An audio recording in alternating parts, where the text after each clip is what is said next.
सभी किसान भाइयों का स्वागत है। यह है फॉगर सिस्टम। कैसे इसको इंस्टॉल करना है, कैसे इसको चलाना है, बेहद आसान व सरल है। इसके बारे में सारी जानकारी देता हूँ कि कैसे इसे फिट करना है।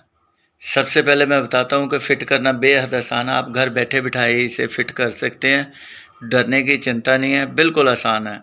सबसे पहले मैं जानकारी देता हूँ कि फॉगर सिस्टम में क्या-क्या चीज़ होनी चाहिए, क्या-क्या है और कैसे इसको फ़िट करना है। सबसे पहले जानकारी देता हूँ, ये मोटर है 100 जीपीडी की, जिसका प्रेशर बेहद अच्छा है, हैवी ड्यूटी मोटर है।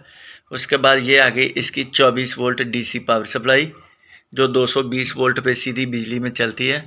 ये टाइमर है।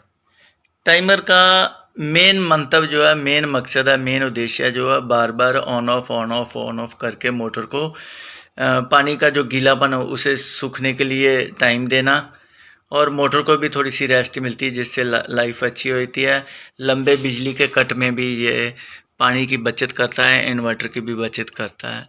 इसके ऊपर टाइम वेरियर दिया हुआ है, आप जितना मर्जी इसका टाइम और प्लस माइनस कर सकते हैं। इसे घुमा के पंखे के रेगुलेटर तरह प्लस माइनस इसका टाइम कर सकते हैं, कितनी देर ये ऑन ऑफ रहे। दोनों फंक्शन है इसी एक स्विच के अंदर। उसके बाद आ जाते हैं ये fogger system. Single nozzle main है, सिंगल नोज़ल। इसमें 7 नोज़ल दी हुई हैं, जिसकी फॉग बेहद ज़्यादा अच्छी है। पशु पे गीलापन नहीं आएगा, उसके जो मास्टाइटिस रोग नहीं होगा, पशु के थन नहीं गीले होंगे। सेकेंडली, पशु की चमड़ी नहीं गीली होगी, ना ही पाँव उसके गीले होंगे, जिससे किसी तरह की कोई बीमारी पैदा हो सके। हवा में नमी रहेगी, हवा में मॉइस्चर रहेगा। Fogger system single nozzle system है, 7 ये दिए हुए हैं। एक जो एल्बो दी हुई है, एंड पाइप के एंड पे लगेगी कि प्रेशर को आगे और नहीं बढ़ाना है, यहाँ पर क्लोज करने के लिए ये लगाना है। सबसे पहला मैं स्टेप बताता हूँ इसे फिट कैसे करना है। ये पंप के 2 एल्बो दिए हुए हैं, इसे बराबर कस लेना है दोनों को। ये कसने के बाद अगला स्टेप हमारा होगा पाइप को पशुओं के ऊपर, जैसे कपड़े की तार हम खींच के बांधते हैं, वैसे ही जो है एक लोहे की तार, उसे खींच के बांध देना है, 2 कील लगा के, 2 नेल दीवार में लगा के। इसे और अभी टाइट करना है। कपड़े की तार जैसे इसे तार लोहे की खींच लेना है। उसके बाद ये पाइप का बंडल है, इसे खोल के उसके साथ मिनती करके कट लगा देने हैं। कट कैसे लगाने हैं? चाकू या ब्लेड से नहीं कट लगाने हैं, हमेशा कैंची या प्लास से कट लगाने हैं पाइप को। लोहे जो प्लास्टिक की पाइप है, इसे अगर हम चाकू या ब्लेड से कट करेंगे तो उसके आगे तीखापन आ जाएगा, जो इसके अंदर पुश करने में काफ़ी दिक्कत करनी पड़ती है, लीकेज रहती है। सबसे बेहतर अच्छा सिस्टम है अच्छे प्लास से या कैंची से काटे। सबसे पहले ये भी याद रखें, काटना है वहाँ से जहाँ से एक कट लगा। ये नहीं कि एक इधर कट लगा दिया, दूसरा थोड़ा सा आगे पीछे लगा दिया, प्लास से 2 बार ऐसे ऐसे करके लगा दिया, वो नहीं लगाना है। अच्छे तरीके से पाइप को काट लेना है। ये पंप के जो दोनों एल्बो मैंने अच्छी तरह टाइट कर दिए हैं, दोनों अच्छी तरह कस दिए हैं। अब कैसे इसको कनेक्ट करना है, वायरिंग इसकी कैसे करनी, बेहद आसान है। सबसे पहले ये पंप की 2 वायर है, नेगेटिव और पॉजिटिव। पावर सप्लाई के साथ जैसे मर्जी लग जाए, कोई प्रॉब्लम नहीं आएगी, लेकिन फिर भी एक टेक्निकली तरीके से देखें तो उसी तरह ही लगाएंगे। सबसे पहले नेगेटिव वायर को पकड़ते हैं हम लोग। नेगेटिव पाइप को पकड़ के ये नेगेटिव पंप का और पावर सप्लाई का इकट्ठा कर दिया।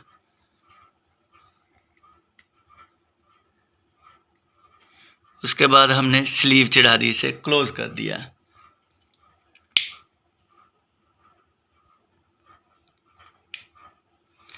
दो वायर बची, एक पावर सप्लाई की, एक पंप की वायर सप्लाई। अब टाइमर इसी दोनों तारों में लगेगा, जो बार बार ऑन ऑफ करता रहेगा। ये दोनों तारों को एक पंप की तरफ कस दी मैंने, दूसरी को पावर सप्लाई की तरफ कस दिया।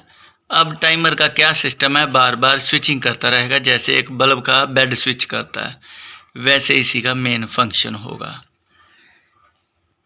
दोनों तारों के ऊपर मैंने स्लीव चढ़ा दी है। उसके बाद इसे जोड़ ना खुले, एक मैं लॉक लगा रहा हूँ। आप इस पे तार भी बांध सकते हैं, आप इस पे धागा भी बांध सकते हैं, आप इसके ऊपर टेप भी लगा सकते हैं, लेकिन मैंने आसानी के लिए, जल्दी के लिए एक टैग लगा दिया है। अब इसके ऊपर आप जोड़ों के ऊपर टेप भी लगा सकते हैं। ये हो गया टेक्निकली अब रेडी। 2 काम बचे हैं। ये टाइमर 220 AC वोल्ट पे ऑपरेटेड है। आप इसकी तार यहाँ से काट के यहाँ भी जॉइंट दे सकते हैं बिजली वाली तार में, या इसे दोनों को बोर्ड में भी लगा सकते हैं। ये दोनों तारें AC वोल्टेज पे भी चलेंगी। दिखाता हूँ मैं आपको। ये 220 वोल्ट टाइमर की वायर है। इसे आप जो इनपुट है पावर सप्लाई की, यहाँ से काट के इसके साथ भी अटैच कर सकते हैं, या इसे बिजली में सीधा भी लगा सकते हैं टाइमर को ऑपरेट करने के लिए। ऊपर हम 220 वोल्ट का प्लग लगा देते हैं। ये देखिए, अब जो है टाइमर रुका हुआ है। टाइमर के लिए जैसे पीछे लेके जाएंगे ग्रीन हो जाएगा। नेड़े कर दी। ये देखिए, अब मोटर चल रही है, ग्रीन लाइट है। इसे ग्रीन को और लंबा करना तो यहाँ से कर सकते हैं। इधर जैसे जैसे करते जाएंगे ग्रीन की लेंथ बढ़ती जाएगी और लाल लाइट कम होती जाएगी। जितना टाइम लाल का करना, जितना रेड ग्रीन का टाइम करना, इसे आगे पीछे करके छोड़ दीजिए। 1-2 बार आपको समझने में दिक्कत ज़रूर होगी, लेकिन जैसे आप इसका टाइम एडजस्ट करना सीख जाएंगे आसानी हो जाएगी। अब रही बात इस नोज़ल को कैसे इंस्टॉल करना है। बिल्कुल आसान है। ये डबल पुश करनी पड़ती है। ये रही पाइप, डबल पुश करनी पड़ती है। मैंने कस्टमर को आसानी से सीखने के लिए इसके ऊपर 2 लाइनें लगा दी हैं, जिसको आप बेहद आसानी से सीख सकते हैं। ज़्यादातर कस्टमर क्या करते हैं कि इसको थोड़ा सा धकेल दिया, सोचा कि लग गई, नहीं, इसको अभी एक और क्लिक करना है, एक बार और पुश करना है। आप बड़े गौर से देखते रहिए कि कैसे ये इंस्टॉल होगी। ये अंदर चलेगी, अब पाइप होगी। अब इसे लॉक लगाने के लिए थोड़ा सा खींच दें। अब निकलेगी नहीं बाहर, जितना मर्जी प्रेशर आ जाए, खींची भी दोगे नहीं निकलेगी। अब क्या करना है, निकालना है। तो इस जो राउंड लगा हुआ है, घेरा है जो, ये साइड पे देखिए आप, इसको दोनों नाखून से अंदर धकेल दीजिए। अब पाइप को आसानी से बाहर निकाला जा सकता है। लगाने के लिए फिर मैं बता रहा हूँ, इसे डबल क्लिक, डबल पुश करना पड़ेगा ज़ोर से। काटना सिर्फ इसे कैंची से या प्लास से या ब्लेड से काटेंगे, जोर और डबल लेगी, ज़्यादा लगेगी, जाने में दिक्कत होगी। ऐसे ही अगला राउंड हम काट के दिखाते हैं।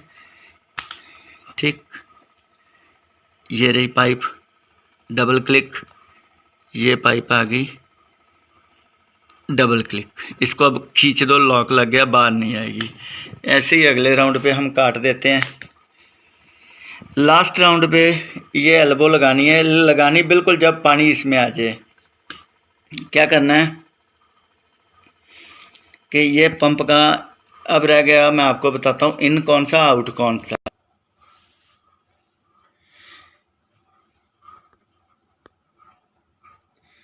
एक चीज़ ज़रा ध्यान से देखिए, ये टंकी के साथ जोड़ना है, ड्रम के साथ जोड़ना है, ढोलके के साथ इसे जोड़ना है। ये फॉगर सिस्टम को जाएगी, आउट वाली जो फुहारे हैं इनके साथ ये रहेगी, ये इनके साथ रहेगी। तो पानी कैसे उठाना, कई बार दिक्कत आ जाती है। नई मोटर होती है, अंदर पंप इसका जो प्रेशर है, हेड है, वो सूखा होता है, पानी नहीं उठाती। कस्टमर को दिक्कत आ जाती है, भाई साहब ये पानी नहीं उठा रही। उसके लिए भी एक आसान तरीका है कि कैसे पानी उठाया जाए। सबसे पहले सीधा बाल्टी में पाइप ये वाली लगा दें, नहीं उठा रही तो टूटी के साथ लगा दें। अगर वहाँ पर टूटी भी नहीं उपलब्ध है तो फिर क्या करना, आपने एक बोतल आपने लेनी है, बोतल के अंदर पानी इसे भर देना है। या तो 2 तरीके हैं, यहाँ से ऐसे हाथ रख के इसका बदन दबा देना है, या ये मोटर के लेवल से ऊंचा करके टेढ़ा कर देना मोटर चलाकर, तो पानी अपने आप खींच लेगी। कई बार कस्टमर को दिक्कत आती इन क्या है, आउट कौन सा है, तो दोनों पाइपें इधर डुबो के भी जजमेंट कर सकते हैं कि आउट कौन सी है, आसानी से पता चल जाएगा। मोटर अपने आप पानी वैसे तो उठा लेती है, ज़्यादातर तो पानी अपने आप ही उठा लेती है। अगर ना भी उठाए, यहाँ से देखिए नीचे पानी जा रहा है या नहीं जा रहा है, अभी पता चल जाएगा। तो कई बार कस्टमर दिक्कत आती है, भाई साहब नई मोटर आपकी पानी नहीं उठा रही। अब जैसे ये पानी नहीं उठा रही, घबराने वाली बात नहीं है। क्या करना आपने, यहाँ से बटन को गले को दबा दिया, नीचे से धीरे धीरे मैं दबाता जाऊंगा।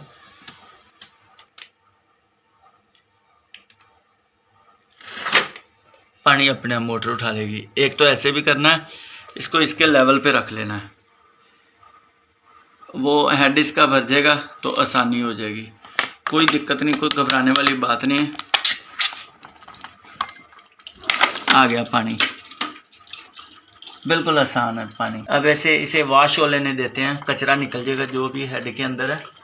उसके बाद फॉगर सिस्टम को इसके साथ अटैच करूँगा मैं। ये देखिए, ये फॉगर सिस्टम के साथ मैंने अटैच कर दिया। अब क्या हुआ कि वॉश हो गई पाइप, कचरा नहीं आएगा, नोजल ब्लॉक नहीं होगी।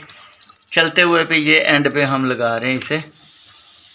ये देखिए आ गई फॉग। ये देखिए, आप बड़े गौर से देखते रहिए फॉग कैसे काम कर रही है।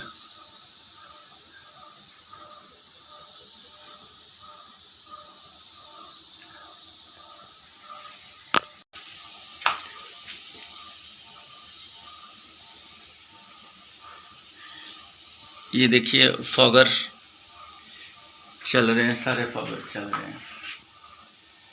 तो घबराने वाली बात नहीं है। एक चीज़ और बताता हूँ, कम से कम एक मोटर पे 8 से 10 फॉगर लगाए हैं। अगर 3 या 4 लगाएंगे ना, मोटर दब के चलेगी। जैसे मोटरसाइकिल के साइलेंसर पे हम अपना पाँव रख दे तो इसका इंजन घुट के चलता है, दब के चलता है। जितने ज़्यादा लगाएंगे उतना ही जगह जो है फॉगर अच्छा रहेगा। एक चीज़ और मैं ज़रा सी आपसे क्लियर कर दूँ, अगर फॉगर बंद भी हो जाए, इसे कैसे क्लीन करना है। ख़राब नहीं होते ये कभी भी, ये ख़राब तब होते हैं जब पानी में शोरा हो। इसे कैसे क्लीन करना है उसके बारे में मैं आपको एक अलग जानकारी देता हूँ। बिल्कुल आसान है। आप फॉग देख रहे हैं कितनी अच्छी चल रही है, पशुओं को गीलापन नहीं आएगा। फॉग आप उड़ती हुई देख रहे हैं।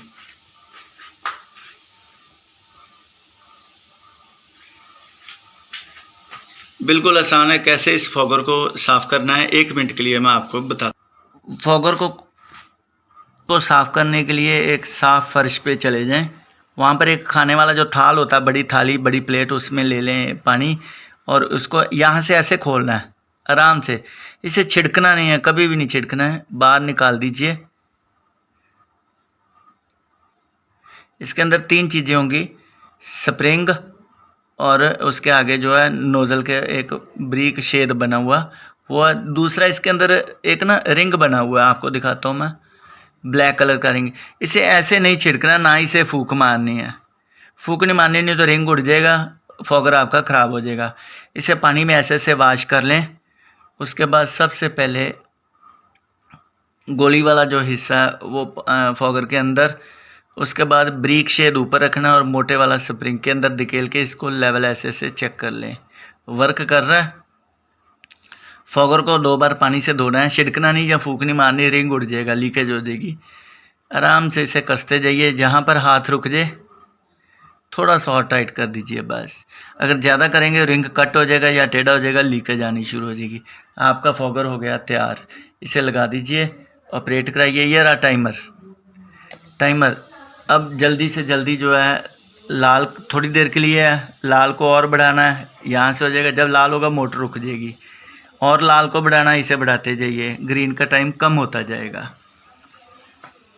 बिल्कुल आसान है फॉगर सिस्टम। किसी को दिक्कत हो तो फिर भी दोबारा कॉल कर सकते हैं। धन्यवाद जी।